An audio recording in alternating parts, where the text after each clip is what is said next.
दिव्यांग मुलांचा सांभाळ करणं हे खूप आव्हानात्मक आहे. निसर्गाच्या नियमानुसार शरीर वाढतं, पण बुद्धीची तेवढी वाढ होत नाही. 20 वर्षाच्या मुलाची किंवा व्यक्तीची वाढ मेंदूची आणि ह्या मुलांची वाढ ह्याच्यामध्ये खूप तफावत असते. आयुष्यभर तुम्हाला मुलाला सांभाळायचंच आहे, हे चॅलेंजिंगच आहे खूप. रडकं मूल आईचं, नॉर्मल मूल जगाचं.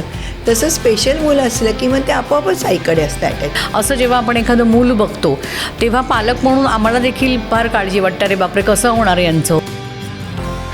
जर एखाद्या मंत्री किंवा एखाद्या कोणाच्या घरात जर असं दिव्यांग व्यक्ती असेल तर त्यांना त्याची जाणीव होईल. या मुलांकडे बघायचा दृष्टिकोन फार बदलला पाहिजे. यांना सांभाळणं खरोखर कठीण असं सगळ्यांना वाटतं. नमस्कार, आमच्या नॉलेज कट्ट्यावरती तुमच्या सगळ्यांचं पुन्हा एकदा मनपूर्वक स्वागत. आज आमच्या कट्ट्यावर आल्या आहेत वंदना कर्वे मॅडम. वंदना कर्वे मॅडम या गेल्या 30 वर्षांहूनही अधिक काळ दिव्यांग मुलांसाठी काम करत आहेत. आव्हान पालक संस्था या संस्थेच्या त्या संचालिका आहेत. विशेष करून 18 वर्षावरील मुलांसाठी त्यांचे विशेष योगदान आहे. अशा मुलांना समाजाच्या मुख्य प्रवाहात आणण्याची जबाबदारी त्यांनी आपल्या खांद्यावर पेलली आहे आणि यासाठी त्यांना अनेक पुरस्कार देऊन पुरस्कृतही करण्यात आले आहेत. नमस्कार वंदना मॅम, आमच्या कार्यक्रमात तुमचं खूप खूप स्वागत. दिव्यांग मुलं किंवा दिव्यांग मुलांचा सांभाळ करणं हे खूप आव्हानात्मक आहे, याबद्दल तुम्ही काय सांगाल? खरं तर दिव्यांग हा शब्द आमच्या ह्या मुलांसाठी योग्य नाही आहे, कारण यांचं कुठलंही अंग दिव्य नाही आहे. त्यांची बुद्धी थोडीशी मंद आहे किंवा गती मंद आहे. तर ह्यांना हा दिव्यांग हा शब्द, ज्यांचा शारीरिक काही अपंग आहे त्यांना खरं तर हा दिव्यांग शब्द लागू पडतो. पण आता सरकारने हा सर्वसामान्यांना हा नियम लागू केला आहे, त्याच्यामुळे आपण काही बोलू शकत नाही. परंतु आम्ही मग मानसिक विकलांग असा शब्द वापरतो. हे दिव्यांगांपेक्षा मानसिक विकलांग व्यक्ती आहेत ह्या सगळ्या. कारण निसर्गाच्या नियमानुसार शरीर वाढतं, पण बुद्धीची तेवढी वाढ होत नाही. 20 वर्षाच्या मुलाची किंवा व्यक्तीची वाढ मेंदूची आणि ह्या मुलांची वाढ ह्याच्यामध्ये खूप तफावत असते. त्याच्यामुळे शारीरिक वाढ योग्य होते, मानसिक वाढ योग्य होत नाही. ती 5, 6, 7 मॅक्झिमम 10 वर्षाच्या मुलाच्या पुढे जात नाही. म्हणून त्यांना आम्ही मानसिक विकलांग असं म्हणतो. आणि ह्यांना सांभाळणं खरोखर कठीण असं सगळ्यांना वाटतं, परंतु ज्यांच्या पोटी किंवा ज्यांच्या घरात अशी मुलं आहेत त्यांना नाही हे वाटत काही, त्याचं म्हणजे अवघड काही वाटत नाही, कारण रुटीन होतं त्यांचं. आम्ही कसं ह्याच्यातनं दररोजच जात असतो, त्याच्यामुळे आम्हाला विशेष काही वाटत नाही. बघणाऱ्यांना वाटतं की खूप काही कठीण आहे, पण तसं नाही. आव्हान पालक संघ स्थापन करण्याचा विचार तुमच्या मनामध्ये कसा आला? विचार म्हणजे असं आलं की आधी माझी मुलगी खरं तर जन्मता नॉर्मल, परंतु तुला गॅस्ट्रो, त्याच्यातनं एक कॉम्प्लिकेशन्स वाढत गेले आणि तिचं वय तेव्हा फक्त 3 महिने होतं. त्याच्यामुळे डॉक्टरांना पण समजत नव्हतं की इतक्या छोट्या बालवयात मुलीला काय ट्रीटमेंट द्यायची. त्याच्यातनं एक कॉम्प्लिकेशन्स वाढत गेली आणि मग त्याचा नतीजा असायला एन्सेफेलायटिस. म्हणजे नक्की काय त्रास झाला म्हणजे होता त्यावेळी? गॅस्ट्रो झाला पहिले जुलाब साधे, आता ते हां, लहान सर्वसामान्यांना मुलांना होतातच. तसे झाले, पण त्यातनं डिहायड्रेशन झालं आणि थोडीशी आमचं नशीब म्हणा, तिचं नशीब आणि डॉक्टरांचं नशीब, तर थोडीशी चुकीची ट्रीटमेंट दिली गेली. त्याच्यामुळे ती एकदम कोलॅप्स झाली. वाडियामध्ये नेलं तर तिथले डॉक्टर तर घ्यायलाच तयार नव्हते, ॲडमिट करायलाच तयार नव्हते. ते म्हणाले गॉन केस आहे, आम्ही काही घेणार नाही, पण आपल्याला राहवत नाही. आम्ही अक्षरशः म्हणजे त्यांच्या हातापाया पडलो की काहीतरी ट्रीटमेंट तरी द्या तुम्ही. आणि ॲडमिट करून घेतलं, पण तेव्हाच आम्हाला सांगितलं की तुम्ही अपेक्षा ठेवू नका, राहीलच असं नाही, आणि राहिली तरी काहीतरी व्यंग राहील. पण तेव्हा हे आम्ही समजण्याच्या मनस्थितीतच नव्हतो. म्हणजे फक्त हे गॅस्ट्रोची लागण झाली त्या? गॅस्ट्रोमुळे झालं, कारण डिहायड्रेशन झालं, मेंदू सुजला. मेनिंजायटिसमध्ये मेंदूत पाणी होतं, ह्याच्यामध्ये मेंदूतलं पाणी संपतं आणि तो सुजतो संबंध. आणि जी मग आपली छोटा मेंदू वगैरे असतो त्याची त्यांची ती कवटी अशी घट्ट बसली जाते आणि मग ती वाढ होत नाही मेंदूची.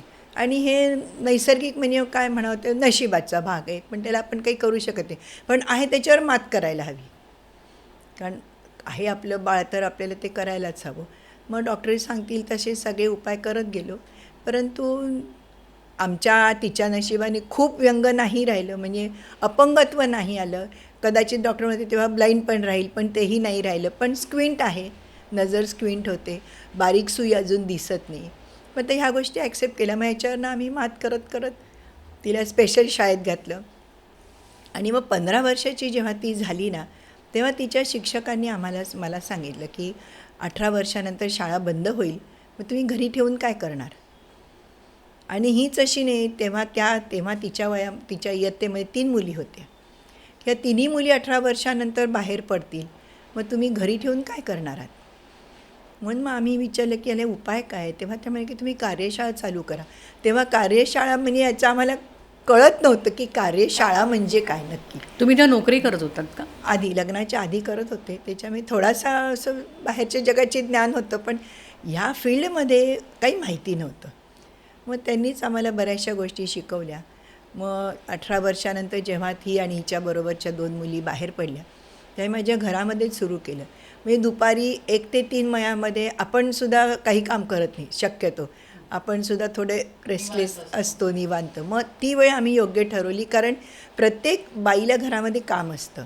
आणि 50 वर्षापूर्वी म्हणजे आपण इतक्या बायका तेव्हा नोकरी करत नव्हत्या, सर्वसाधारण घरातच होत्या.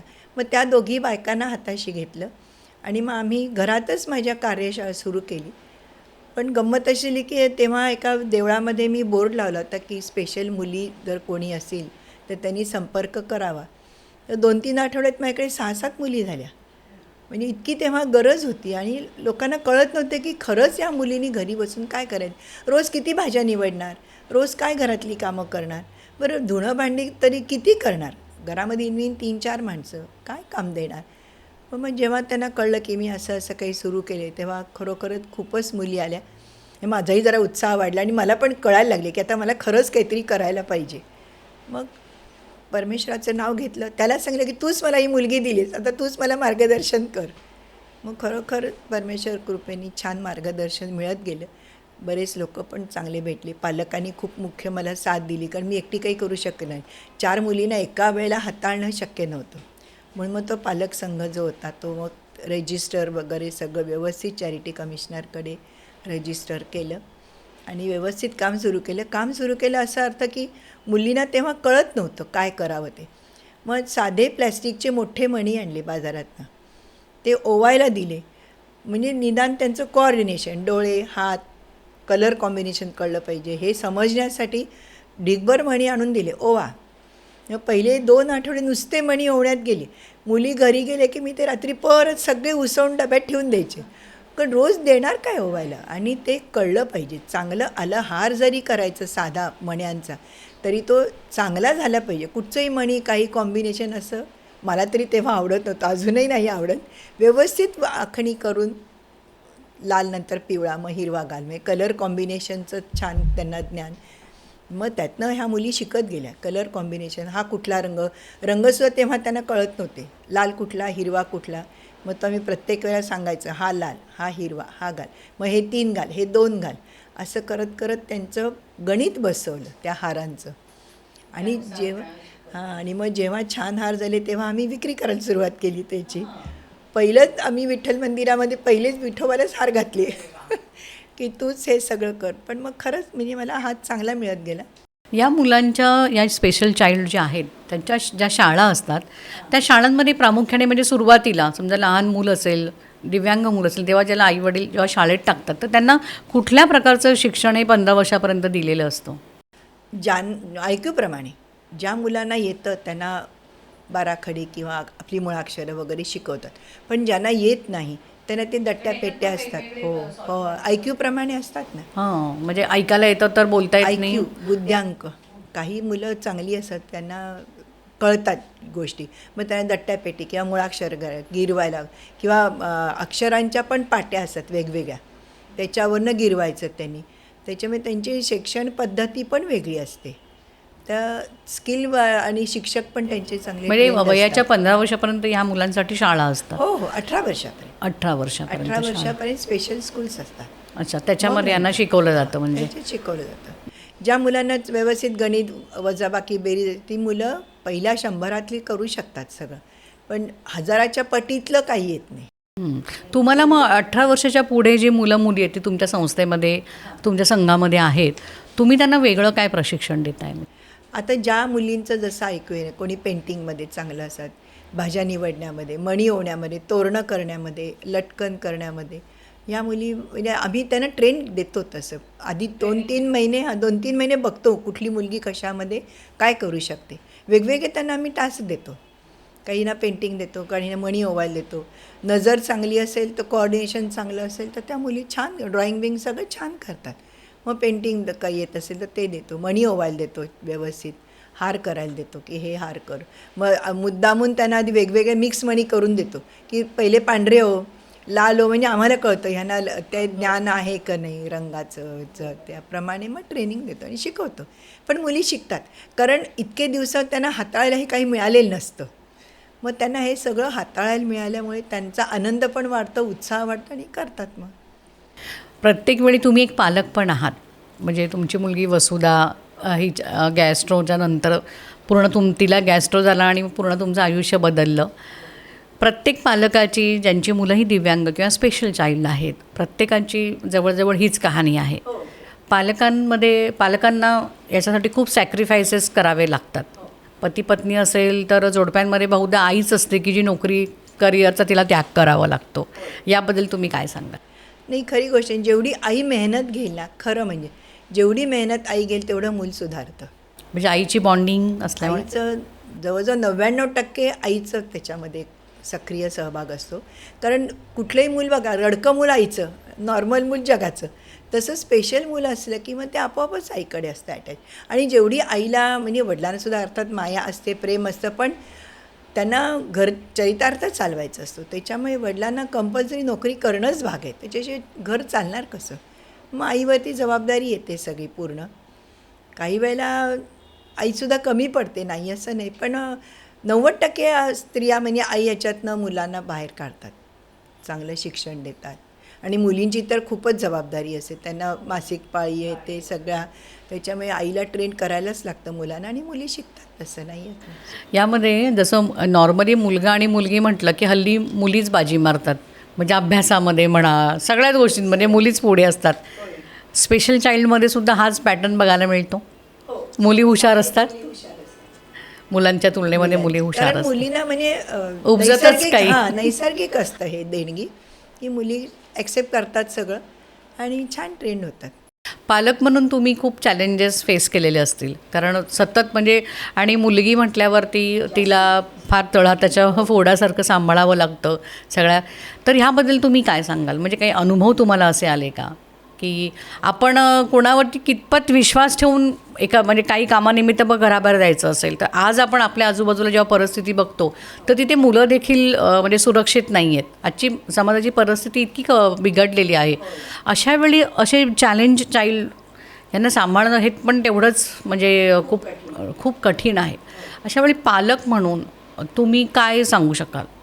हां, आता ब्लॉक सिस्टीम असेल ना, तर एक वेळ बेल बंद करून आपण जाऊ शकतो बाहेर. मुलांना सांगू शकतो, मुलीला, की कोणी बेल वाजली तरी उघडायचं नाही. पण आम्ही बेलच बंद केली की आपोआप येणार नाही. परंतु एकदा अशी गंमत झाली, मी स्वतःच बाहेर गेले होते कामानिमित्त आणि वसुधा घरात होती. तर तिला सांगितलं बेल कोणी वाजली, मी बंद केले, पण जरी कोणी दार वाजवलं तरी उघडायचं नाही. पण आमचा एक जुना म्हणतो आपण भाजीवाला, तर त्याला ही गोष्ट म्हणजे कोणाच माहिती नसते बाहेर. त्याला वाटलं बेल बंद केली आहे बाईनी, म्हणून तो दार जोर खडखड खडखड खडखड 5-6 वेळा केलं. तिने दार उघडलं. म्हणजे ह्या गोष्टी आम्हाला लक्षात ठेवायला लागतात, की कोणीही आलं तरी तुम्ही दार उघडायचं नाही. भले कितीही माणूस ओळखीचा असू दे, काही असू दे, दार उघडायचं नाही. आणि दुसरं एका म्हणजे शाळेतल्या माझ्या मुलीच्या बाबतीत पण असंच झालं. ही आई बाहेर गेली आणि हिला माहिती होतं. बरं, तिच्या आईचीच मैत्रीण होती, पण जेव्हा आम्ही सांगितलेलं असे की दार उघडायचं नाही, तिने समोर मावशी दिसते तरी दार उघडलं नाही, की मी आई नाही आहे, मी दार उघडणार नाही. म्हणजे दोन मजेशीर दोन्ही आहे. पण ते म्हणजे ते गरजेचं पण आहे, ते गरजेचंच लागतं. शिवाय आम्ही गॅसशी जाऊन देत नाही मुलींना, की आम्ही नसताना गॅस चालू करायचा नाही. आम्ही असताना तुम्ही गॅसवर भाजी करा, पोळ्या करा, काही करा.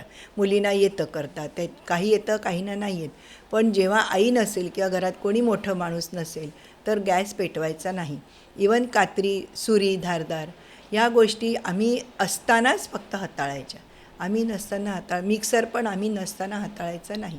या काही गोष्टी ज्या स्ट्रिक्टली म्हणजे आमचं वॉर्निंग असते सगळ्यांना की नाही करायचं.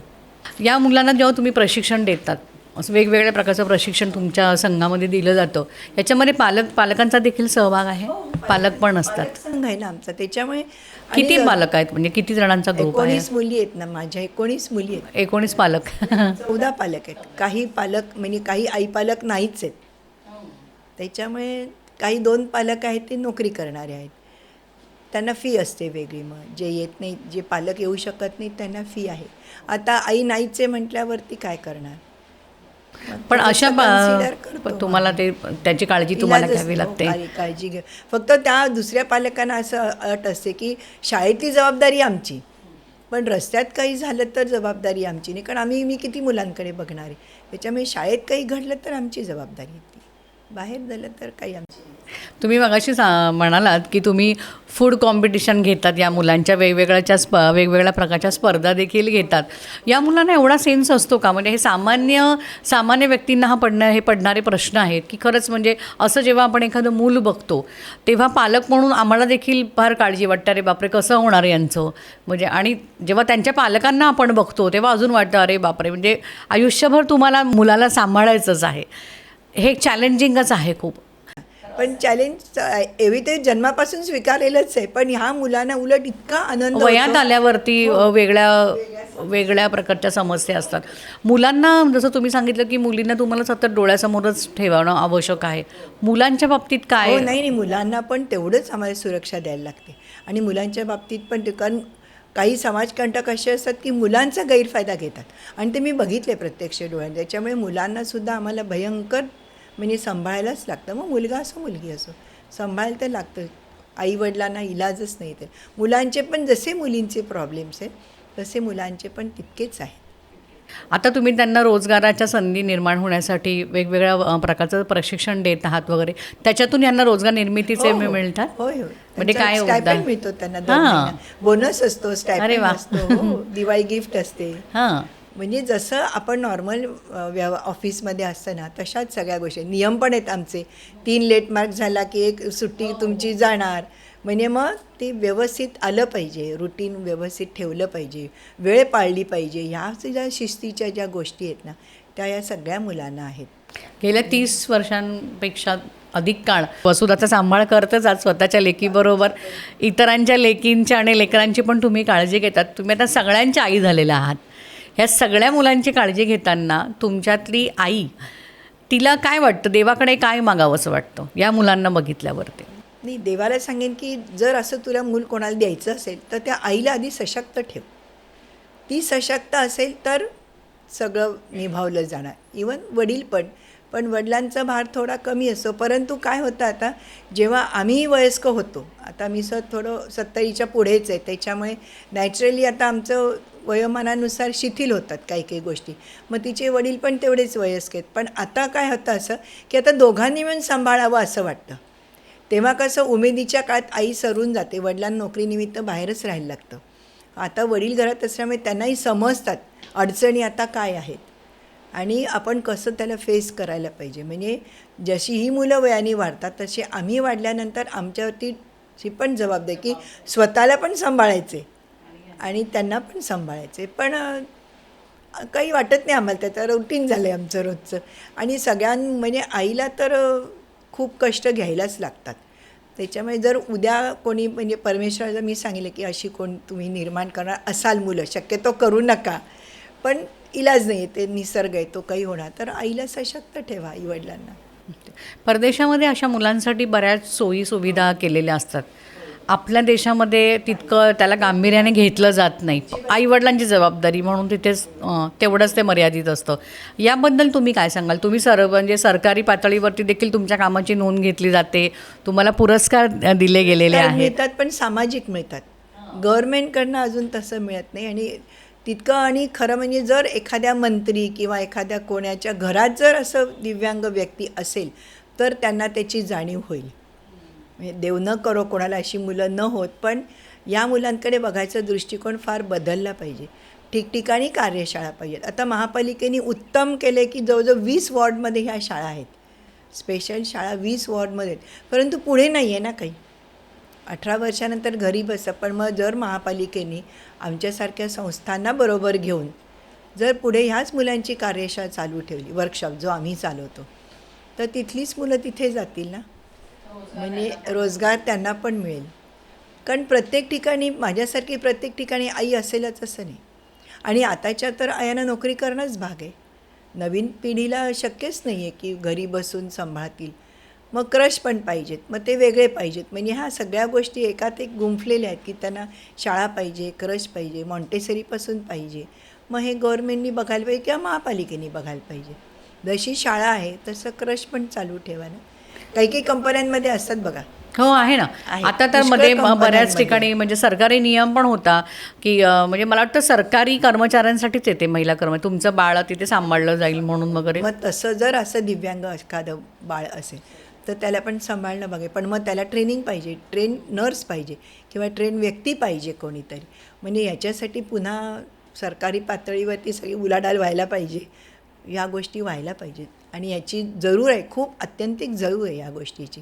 म्हणजे फक्त महापालिकेने शाळा काढून उपयोग नाही, त्याला पुढे वर्कशॉप दिलं पाहिजे, त्या मुलांना रोजगार दिला पाहिजे. आणि त्या मुलं जी काही उत्पादन करतील त्याला सेल पण व्हायला पाहिजे. नाही तर नुसतं प्रोडक्शन उपयोग काय, त्याचा सेल तर व्हायला हवा ना. म्हणजे एकात एक सायकल आहे ही सगळी. तुमच्याकडे आता जवळजवळ 19 तुम्ही सांगितलं की मुलं मुली आहेत असे. या मुलांमध्ये ना एक नॉर्मल मुलांपेक्षा स्पेशल चाइल्डमध्ये सिक्स सेन्स खूप दांडगा असतो, खूप जागरूक. खरंच आहे हे? काय याचे उदाहरण एखादं सांगू शकाल? आता माझ्याकडे एक आहे मुलगी. तर जेव्हा अगदी सुरुवातीला आम्ही सुरू केलं वर्कशॉप, तेव्हा दुसऱ्या वर्षी दिवाळीला आम्ही ठरवलं की आपण पणत्या रंगवूया. तर आम्ही रंग बिंग सगळं आणलं, ब्रश रंग थोड्या पणत्या आणल्या की आपल्याला सुरुवात करायची तर थोड्या प्रमाणावर आणूया. पण ती एक जी आमच्याकडे राधा म्हणून मुलगी आहे, ती सगळ्या कामात फास्ट आहे, भयंकर फास्ट आहे एकदम. तिला बोलता येत नाही कारण फॉर्सेप्स बेबी आहे, त्याच्यामुळे तिला बोलता येत नाही काही नाही. पण तिने माझ्याकडनं पणती खेचून घेतली. म्हणजे अशी कब्बशी टाईप पणती होती आम्ही तेव्हा. तिने माझ्याकडनं ती घेतली, बाटलीतनं रंग ओतला सरळ भर्र केला आणि मला म्हणाली घे असं कर. म्हणजे हे मी तिच्याकडनं शिकले. म्हणजे आम्ही कसं ब्रश घे शिकव मुलींना, बाहेरून रंगाला आतून रंग, तिने उलटं घे, तिने सगळं त्याच्यात ओतला रंग, भरकन फासला आणि घे मला. म्हणजे हे मी तिच्याकडनं शिकले. काही काही गोष्टी याप्रमाणे काही तर भरभर काम होईल. म्हणजे असा सेन्स असतो मुलींना.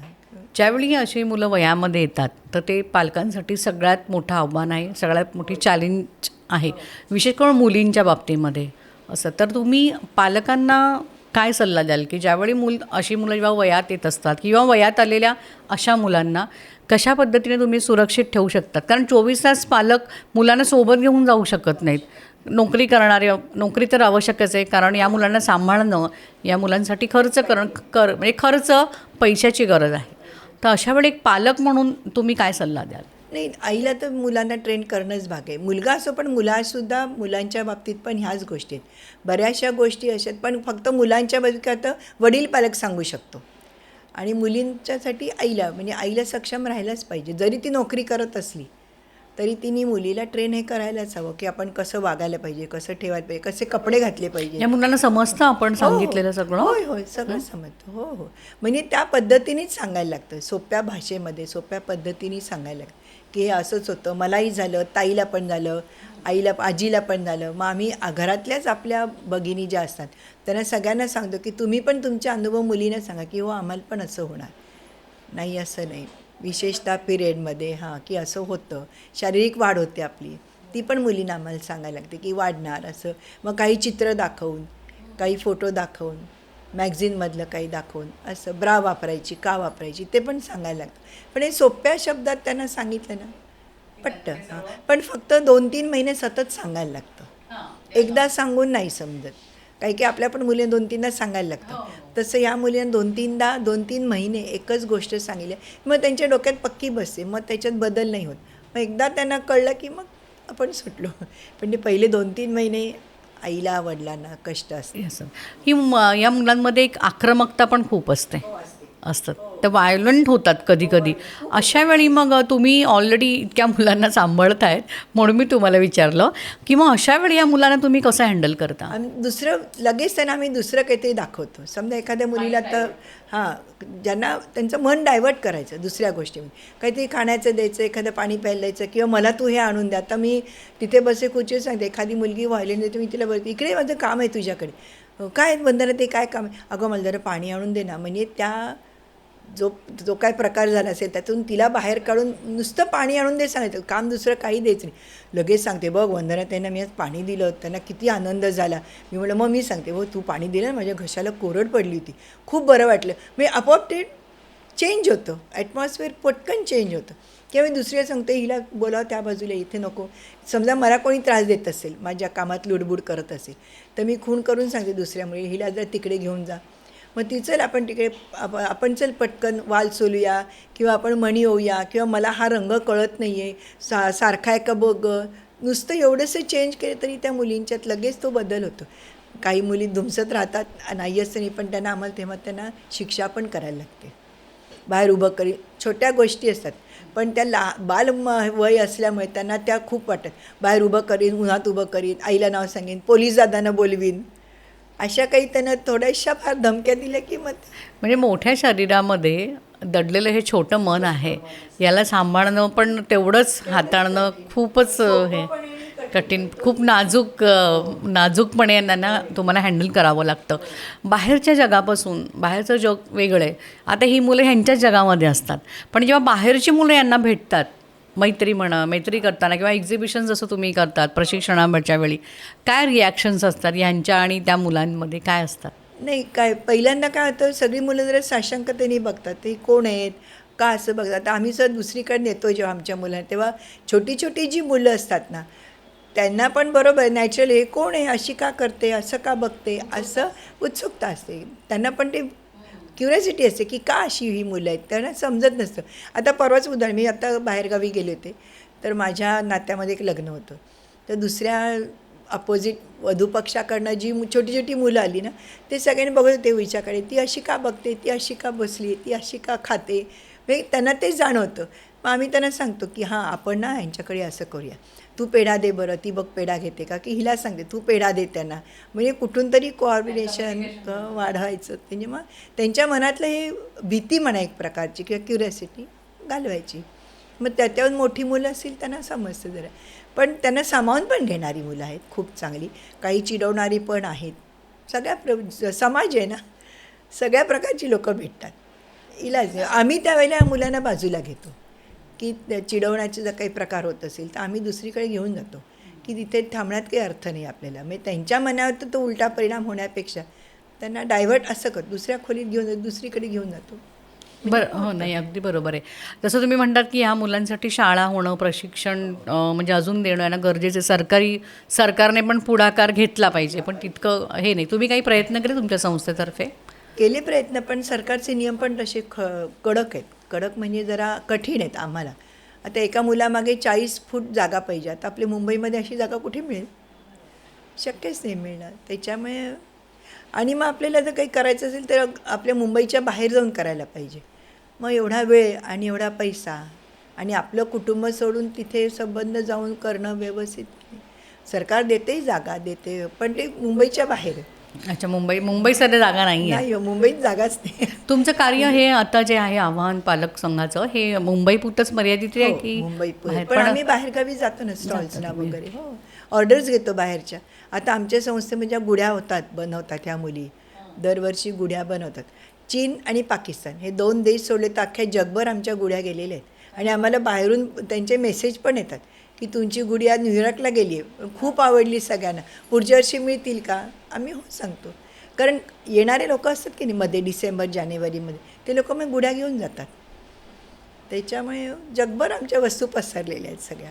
आत्ता पुढच्या काळासाठी, आता काळ बदलला आहे, गोष्टी बदलत आहेत. जसं तुम्ही म्हणाल की आम्ही आहोत, आमच्या नंतरची ही पिढी पुढे काय, त्यासाठी काय तुम्ही म्हणजे काही प्लॅनिंग, काही असं काही करून ठेवलेलं आहे? म्हणजे ही मुलं एकटी सर्वाईव्ह करू शकतील इतकी सक्षम होण्यासाठी सक्षम तर नाही होणार, एक लिमिटच असते, त्याच्या पुढे होणार नाही. पण मग त्यांची जी बहीण भावंडं असतात, काळजी घेणारी असतात, ते त्यांचा सांभाळ करतात. आहेत म्हणजे हो माझ्या कार्यशाळेत तिघीजणी आहेत की ज्यांना आईवडील दोघंही नाही आहेत, पण भाऊ आणि बहिणी सांभाळतात. मग एक रूम घेऊन देतात वेगळी त्यांना, आपल्या ब्लॉकच्या शेजारी एक आहे किंवा मोठा ब्लॉक, ते स्वतःचा ब्लॉक बदलतात, 24 तासाची बाई ठेवतात. असं काही ना काही, नाहीतर मग बाहेर वसतिगृह आहेतच ना. पुण्यासारख्या ठिकाणी खूप छान आहेत, पुणे, नाशिक, सोलापूर, खूप चांगले चांगले वसतिगृह आहेत ह्या मुलांचे. आपल्या इथे विरारमध्ये आहे, खूप आहे हो, बदलापूर हो. पण त्यांचं तर ओव्हरलोड व्हायला लागलं आहे, अशी पण झाली आहे. कमी आहे, पण ओव्हरलोड. पुढे काय अजून संस्थेचा कारभार म्हणजे अजून कुठल्या दिशेने तुम्हाला नेण्याचं तुमचं स्वप्न काही? जर जागा मिळाली ना मोठी एखादी, तर आणखी मुलं वाढवीन ना मी, पण जागाच मिळत नाही, असं आहे ना. मुंबईसारख्या ठिकाणी दोन्ही पालक जॉब करणारे आहेत, त्यामुळे तुमच्याकडे ज्या मुलं मुली येतात अशा वेळा दोन्ही पालक जॉब करणारे असतात, दिवसभर तुमच्याकडे ठेवून मग ते संध्याकाळी त्यांना परत घरी घेऊन जातात, असं आहे का तुमचं ट्रेनिंग 1 सेंटर? ते 5:30 आमचं टायमिंग आहे, तुमचा वेळ आहे. त्याच्यामुळे घरी मग ते जेवण खाऊन येतात, मध्ये दुपारी टिफिन असतो. पण मुलं इतकी रमतात की त्यांना जायला नको असतं घरी. पण आईवडील दोघंही नोकरी करणारे आहेत, म्हणजे 3 पालक मुली आहेत माझ्याकडे, आईवडील दोघंही नोकरी करणारे आहेत. पण मग त्यांच्याकडनं आम्ही थोडेसे पैसे घेतो, कारण एक केअरटेकर पण ठेवायला लागते ना, मग तिचं द्यायलाच हवं, तिचं वय पण, त्याच्यामुळे त्या पण सोयी आहेत. मग कोणी जर डबा नाही आणला तर आमच्या सगळ्या मुली, एवढ्या मुली, ते शेअर करतात एकमेकींना, त्यामुळे त्यांची खूप मजा चालू असते शाळेमध्ये. मग आता सध्या तुमचं हे काम, पालक संघाचं काम तुमच्या घरातूनच चालू आहे की सेंटर तुम्ही घेतलं? सेंटर आहे हो, तुमच्याकडे. महापालिकेची जागा आहे, म्हणजे भाड्यानेच घेतलेली आहे. दरवर्षी 10% त्याच्यावरती ते 10% वाढवून पण घेतात आमच्याकडनं, पण आहे, त्याच्यामुळे कमी पडते. अर्थात घर पण आपल्याला नेहमी कमीच पडतं, कारण एवढ्या मुलांचं पसारा, सामान. जर मिळाली मोठी जागा तर वाढवेन, आणखीन मुलं वाढवीन. प्रत्येक मूल काय दादरला माझ्याकडे येऊ शकणार नाही. आता दहिसरवरून सुद्धा मला लोक विचारतात आम्ही येऊ का, पण आता आजकालच्या धकाधकीमध्ये रेल्वेमधनं तुम्ही मुलांना आणणार कसं? बरेच जण ट्रेनमधून सुद्धा मुलांना शाळेमध्ये नेताना आम्ही हो ना, बघितलं. नेतात ना, पण हा खूप त्रासदायक आहे हो. आणि आता गर्दी एवढी वाढली ना की दिव्यांग जरी डबे असले तरी त्यांना आणणं नेणं कठीण आहे. तर प्रत्येक ठिकाणी, म्हणजे प्रत्येक सबर्बमध्ये, कांदिवली, बोरिवली, ठिकठिकाणी जर प्रत्येक अशा कार्यशाळा उघडल्या तर त्या मुलांना सोयीचं होईल आणि पालकांना पण सोयीचं. कारण जर नोकरीवाले पालक दहिसरून माझ्या शाळेत आणतील कसे? त्याच्यामुळे त्यांना तिथल्या तिथे जर मिळाल्या, त्यांच्या हाकेच्या अंतरावरती किंवा त्यांच्या परिसरात, तर त्यांचं कठीण सुकर होईल ना जीवन, कठीण त्यांना भासणार नाही अजिबात तेवढं. तर अशा उघडाव्यात कार्यशाळा ठिकठिकाणी, आणि काही मदत लागली तर आम्ही आहोतच करायला, कुठलंही मार्गदर्शन द्यायला. कोणी आलं तरी आम्ही देणारच मार्गदर्शन. तुमचं काम खूप मोठं आहे. तुमच्या कामाला आमच्या पूर्ण आपलं महानगर ओनली माननी टीमतर्फे खूप खूप शुभेच्छा. आणि आज तुम्ही आलात आणि खरंच म्हणजे दिव्यांग मूल हे याला ओझं न समजता आपलं कर्तव्य समजून तुम्ही सक्षम आईवडील, कर्तव्यापेक्षा आम्ही नकोशी मुलगी हवीशी अगदी अगदी छान नकोशी, म्हणजे खरंच आहे ना, हे म्हणजे खूप चॅलेंजिंग आहे. तुम्ही खूप छान सोप्या पद्धतीने आज हे सांगितलं आहे, त्याबद्दल तुमचे खूप खूप आभार. धन्यवाद. इथे मला बोलवल्याबद्दल धन्यवाद.